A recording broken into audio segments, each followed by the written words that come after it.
Welcome to the Well Vegan Travel Podcast. Thank you for having us. Hello?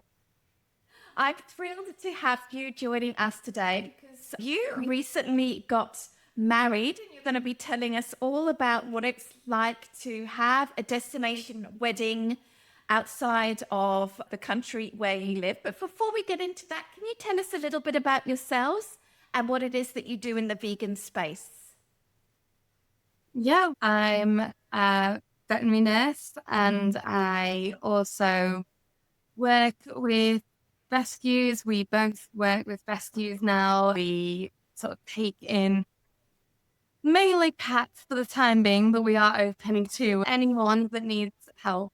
We started our Instagram page coming up to 2 years, isn't that right, Adam? 2 years in November? Yeah, the beginning of November will be 2 years. That was just something that we started because we felt like we weren't being very creative with meals and we needed something that forced us to sort of like try new things and delve a bit deeper into cooking and things like that. And it's definitely done that.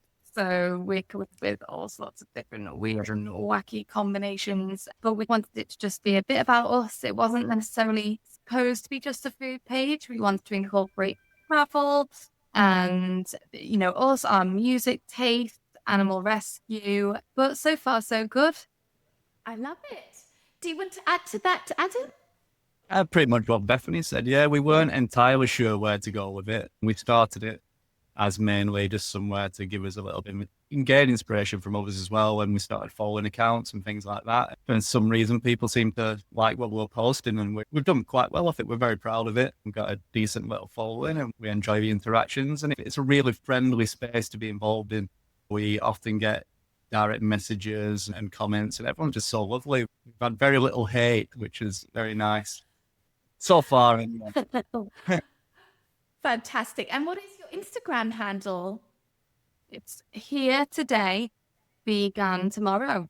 Love it. Fabulous. So you recently got married.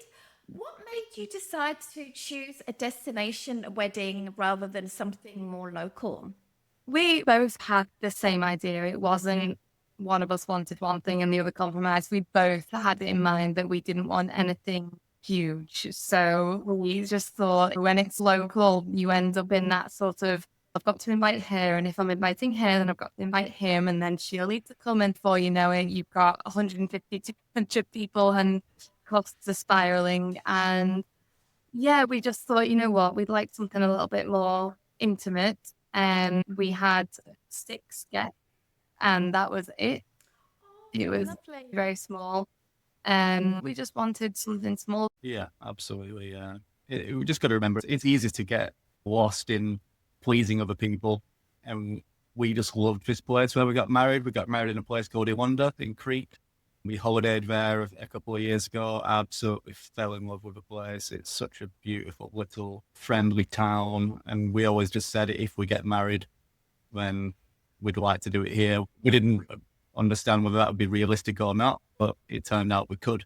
We made a few inquiries and managed to make it happen. It gives you the weather, got almost guaranteed weather in Crete, and there's lots of cats and things like that as well. And did you employ the services of a full, like an event planner, or did you just want to keep it really low key in terms of like logistics and organization? We did get involved with an event planner. It's the easiest way. They handle all the paperwork and the legal side of it and things like that. But we managed to maintain a lot of control. The company we used were very good, weren't they? They were very helpful, got us into an amazing venue. It was absolutely stunning, wasn't it? It was just another world. Yeah, yes, quite. Yes, it was. Yeah, to the point where the guy on the door asked us if we were lost when we first drove in. Someone looked at us and said, "You must be lost." But actually, no, we're getting married. Oh, I'm so sorry. Fabulous. Okay. So I'm curious, like, how much time did it take to organize a wedding and what were the challenges that you had for organizing like a vegan wedding, like just in terms of the food? Let's just start with the food. We got engaged in the March of 2024 And then the wedding was May 2025. Within that time, it was all done and dusted. So we started reaching out to companies probably around about maybe May of the year before. So it was probably 12 months that it took just from very first initial inquiries to the day itself. I'll be honest, it was simple, but I think that partly due to the fact that we didn't have a sit-down meal at the actual wedding. We chose to have the wedding, and then we said we're going to go away and have our sort of reception elsewhere. But the hotel was so accommodating. They knew what veganism was, because sometimes there's a little bit of a breakdown of communication where a lot of places think vegetarian is including fish, and there's just not a full wealth of knowledge surrounding specifically veganism. So we were very clear about that. The wedding breakfast in the morning, we had an amazing fresh fruit platter. All of the breakfast buffet options were clearly marked vegan or vegetarian, etc. So it was fantastic. The reception was great, wasn't it, Adam? Yeah.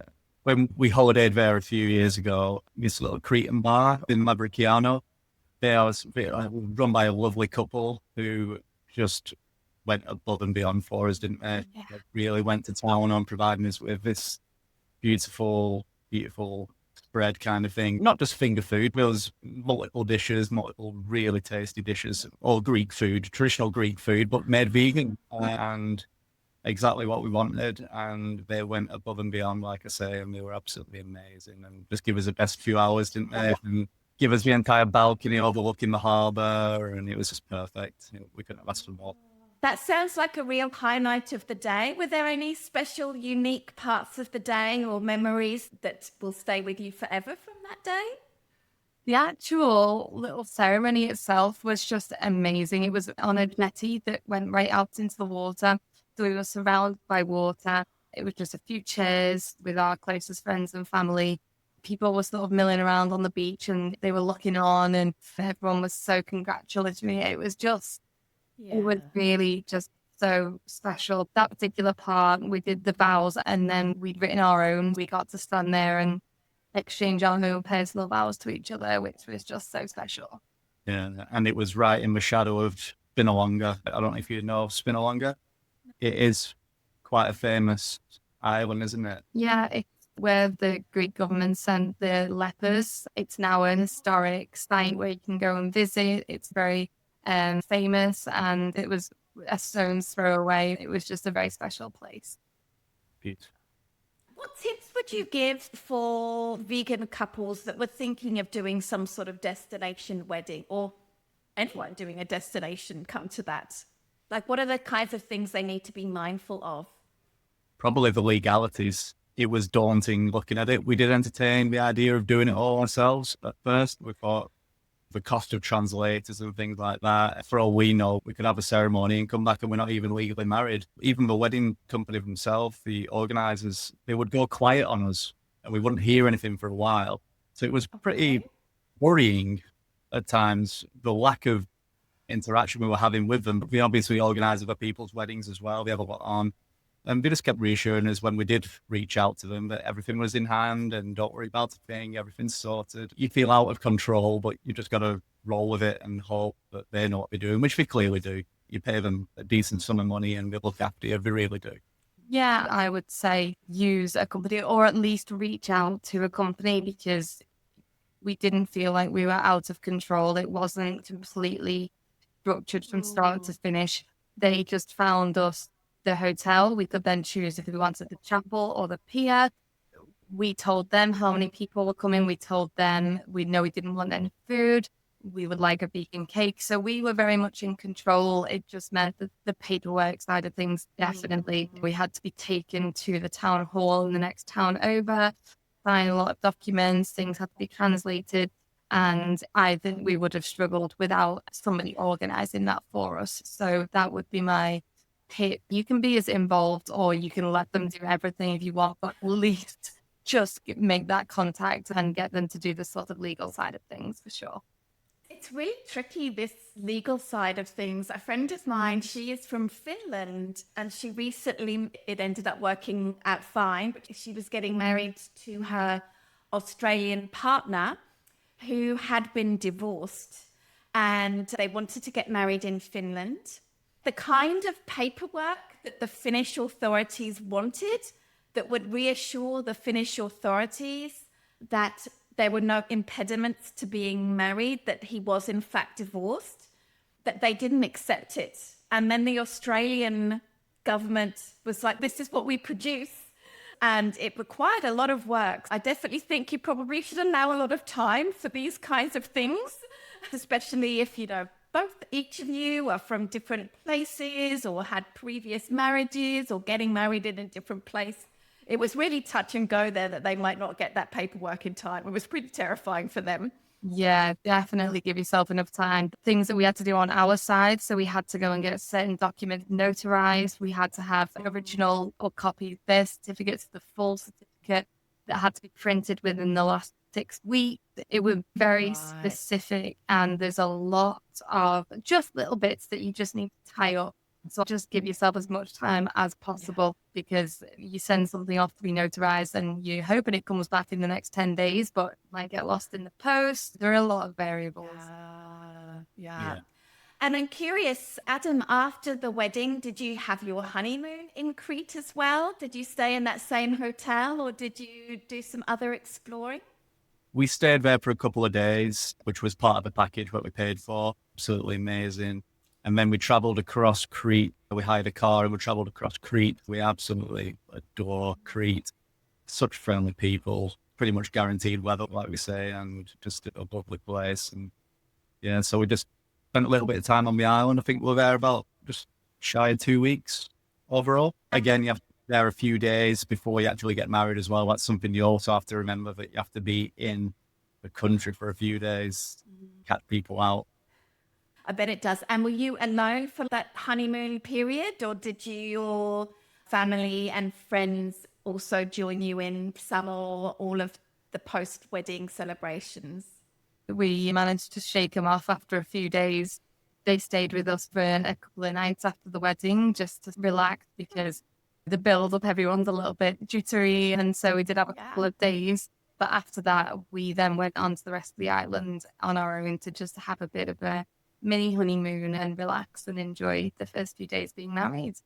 During that time that you were in Crete, you had a little bit of animal drama while you were there that was extremely upsetting. When I read about it, I was very upset about it. Would you mind telling us the story? Because I'm sure there's a lot of things that listeners could learn from this experience.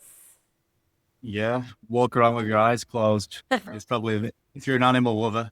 Yeah, it's actually a familiar story for us, because the last time we were in Crete, we came back with a cat as well. So we have a cat who lives with us now, who we found on our second to last day in Hania. When we were there, we found he was too young to be away from his mum. He had a car engine.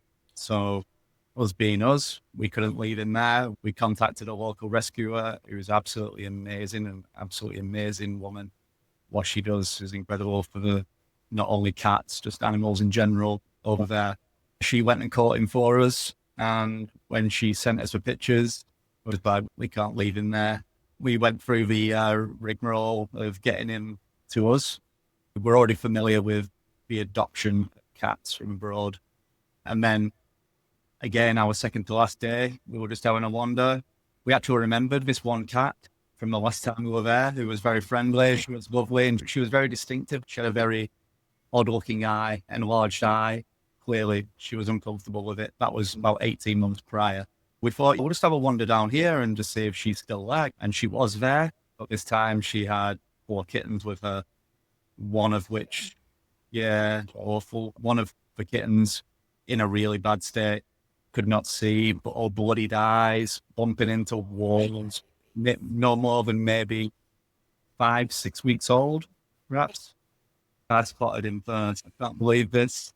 And I pointed him out. So I dived into this dried up riverbed, and I managed to get hold of this tiny little kitten. His face was all bloody and his eyes were just glued together. And Anyway, the mother cat did not take kindly to this at all. The very friendly cat that we went to visit in the first place, she did not take kindly to me holding her precious kitten. And she, what I can only describe as viciously attacked me very bloody and beaten up. But I returned the kitten to her and she was fine. She forgave me and she came back for a stroke and some biscuits afterwards. But now we've got a problem because we know how ill this little kitten is. And it's just not in our nature to turn a blind eye. We've never turned a blind eye to any animal. I never have in my lifetime. And I know Bethany certainly hasn't.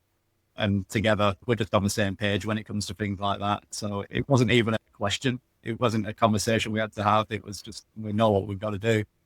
So we actually contacted the same lady who got the kitten for us last time. And she said, yep, absolutely. I will go and catch them for you. But I have got about 50 cats in my house at the moment. And many of them unwell, many of them are residents and will be permanent residents with her for the life, probably because it's so unwell. And we were like, just go get them and we'll deal with that later. And she did. Yes, so we finally got the kittens. They came in dribs and drabs. So the sickest one she got first, and then there was another one that she found that needed more urgent care. The kittens were being treated. The mum had her eye removed and everybody was spayed, neutered. We were put in contact with another English lady who was also bringing 5 kittens over with her daughter. She was adopting one and adopting the rest out. So the deal was that she would do the trip over to Crete and have a few days there, pick up the kittens with her daughter and bring them back over to the UK, where we would meet her in France, and then the kittens would come back with us. But the way it works with airlines is you can't have more than 2 animals, 2 cats, 2 any animal in the cabin at all. That's not per person. That's just on the entire aircraft. That's the maximum. So this lady had to get a separate flight to her daughter. So she took her 2 kittens in the cabin and the 3 went in the hold, and her daughter took our mama cat and the almost blind kitten in the cabin, and then the other 3 kittens were in the hold. We set off down, driving about 6 hours down to Folkestone to get the shuttle across to Calais. And we had breakfast and we're quite excited. And then as we're driving into the terminal to go and get the train over, just get a message through from our rescuer in Greece that just said the airline has lost the box of 3 kittens. The 3 kittens that were in the hold. Yeah. So we were they were pure panic. There was just hyperventilating, absolute panic. And straight away on social media, I was just tagging the airline pictures.